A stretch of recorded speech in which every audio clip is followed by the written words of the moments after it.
ஓவியா, கரூரில் கடந்த செப்டம்பர் 27 கூட்ட நெரிசலில் 41 பேர் உயிரிழந்த சம்பவத்தை தொடர்ந்து சிபிஐ இந்த வழக்கை விசாரித்து வருகிறது. இந்த விசாரணையில் இப்போது அடுத்த கட்டமாக நாளை மறுதினம் தாவேகா தலைவர் நடிகர் விஜய்க்கு டெல்லியில் விசாரணை நடத்துவதற்கான சம்மன் அனுப்பப்படுகிறது. இதற்காக அவர் விசாரணைக்கு டெல்லியில் ஆஜராக இருக்கிறார். இந்த சூழ்நிலையில் பனையூரில் இருந்த அவரது அந்த பிரச்சார வாகன அந்த பேருந்தானது பனையூரில் இருந்து கரூருக்கு பறிமுதல் செய்யப்பட்டு கொண்டு செல்லப்பட்டு அங்கு இப்போது சோதனை நடத்தப்படுகிறது. சிபிஐ அலுவலகத்தில், அங்குள்ள சிபிசிஐடி அலுவலகத்தில் வைத்து சிபிஐ அதிகாரிகள் சோதனை நடத்துவதுடன் அன்று அந்த செப்டம்பர் 27 அந்த பேருந்தை ஓட்டிய ஓட்டுநரிடம் ஏன் வேலுச்சாமிபுரத்திற்கு பேருந்து தாமதமாக வந்தது, அந்த விபத்து ஏற்படுவதற்கு, நெரிசல் ஏற்படுவதற்கு காரணம் அந்த பேருந்தை முன்னரே நிறுத்தி இருந்தால் விபத்தை தவிர்த்திருக்கலாமா, காவல்துறையினரின் அறிவுறுத்தலை ஏன் ஏற்க மறுத்தீர்கள் என்பது உள்ளிட்ட பல்வேறு அம்சங்கள் தொடர்பாக பல்வேறு தரப்பினரும் அந்த பகுதியில் உள்ள வணிகர்கள்,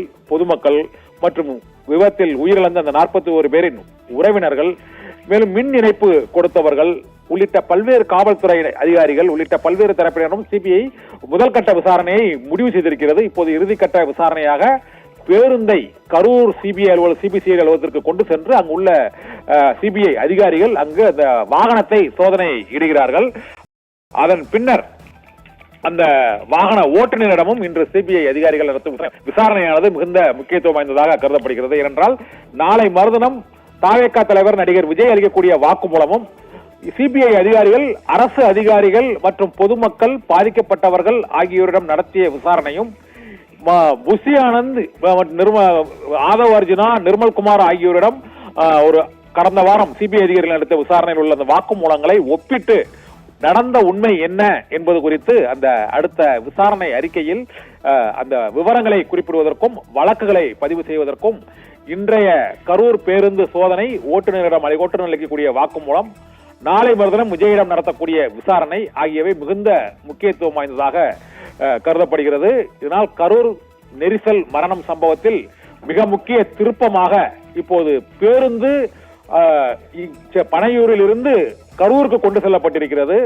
அந்த விபத்து ஏற்பட்ட போதே அந்த பேருந்தை பறிமுதல் செய்து விசாரணை நடத்தி சோதனை நடத்த வேண்டும் என்றெல்லாம் கோரிக்கைகள் எழுந்தன, சர்ச்சைகள் எழுந்தன. இருந்த போதிலும் விசாரணை நடவடிக்கைகள் காவல்துறையிடமிருந்து சிபிசிஐடியிடமிருந்து அதன் பின்னர் சிபிஐ என உச்சநீதிமன்ற உத்தரவுக்கு இணங்க இப்போது விசாரணை நடவடிக்கைகள் துரிதப்படுத்தப்பட்டுள்ளன. இந்த விசாரணை நடவடிக்கையில் இன்று அந்த பேருந்தில் நடைபெறும் சோதனையும், பேருந்து ஓட்டுநரிடம் நடத்தும் விசாரணையும், அவர் அளிக்கும் அந்த வாக்குமூலமும், வேலுச்சாமிபுரத்திற்கு நாமக்கல்லில் இருந்து அந்த பேருந்து பல மணி நேரம் தாமதமாக வந்ததற்கான காரணம் என்ன, காவல்துறையின் அறிவுறுத்தல் மறுக்கப்பட்டது ஏன், மற்றும் பேருந்தின் அருகில் இவ்வளவு நெரிசல் ஏற்படுவதற்கு கூட்ட நெரிசல் காரணமா அல்லது பேருந்து நிறுத்தப்பட்டது காரணமா, பேருந்தின் வடிவமைப்பு, அதில் உள்ள மின் இணைப்பு உள்ளிட்ட பல்வேறு வசதிகள் உள்ளிட்டவையும் இந்த சோதனை மற்றும் இன்றைய விசாரணையில் சிபிஐ அதிகாரிகள் அந்த கேள்விகளை எழுப்ப இருக்கிறார்கள். இந்த விசாரணை முடிவில் தான் விஜயிடம் நாளை மறுதினம் டெல்லியில் நடைபெறும் விசாரணையிலும் வாக்குமூலம் பெறப்பட போகிறது என்பதால் இன்றைய விசாரணை மிகுந்த முக்கியத்துவம் வாய்ந்த விசாரணையாக இன்று கருதப்படுகிறது. ஓவியா.